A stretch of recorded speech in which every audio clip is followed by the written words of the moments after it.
Good morning guys. আমি একটা জিনিস জানতে চাই, বলেন তো, এখানে আমাকে 3 রকমের সুগার দেওয়া হয়েছে। দিস দিস দিস রাইট, আর হচ্ছে এটা। এখন আমাকে বলেন তো কোনটা ভালো।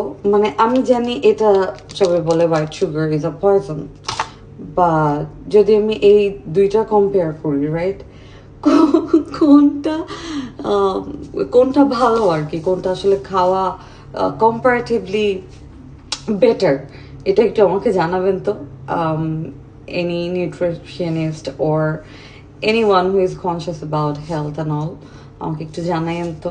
কারণ আমি অনেক দিন ধরে ট্রাই করছি চিনি ছাড়া থাকতে, বাট আমার তো সুইট টুথ, আমি পেস্ট্রি যে কোনো মানে সুইট আইটেম ডেজার্ট এগুলো দেখলে আমি কন্ট্রোল করতে পারি না। সবচেয়ে প্রবলেম হচ্ছে যে ঘুম থেকে ওঠার পরে I need a cup of coffee, otherwise my brain doesn't work.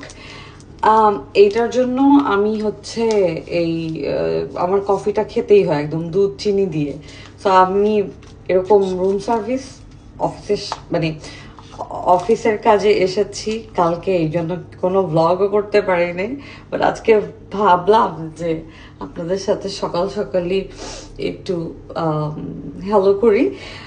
যাই হোক, আমি একটু জাস্ট জানতে চাচ্ছি যে এইটা এইটা হচ্ছে ভালো নাকি ব্রাউন সুগার ভালো, জিরো ক্যাল আর ব্রাউন সুগার, প্লিজ আমাকে জানাবেন। Thank you so much, by.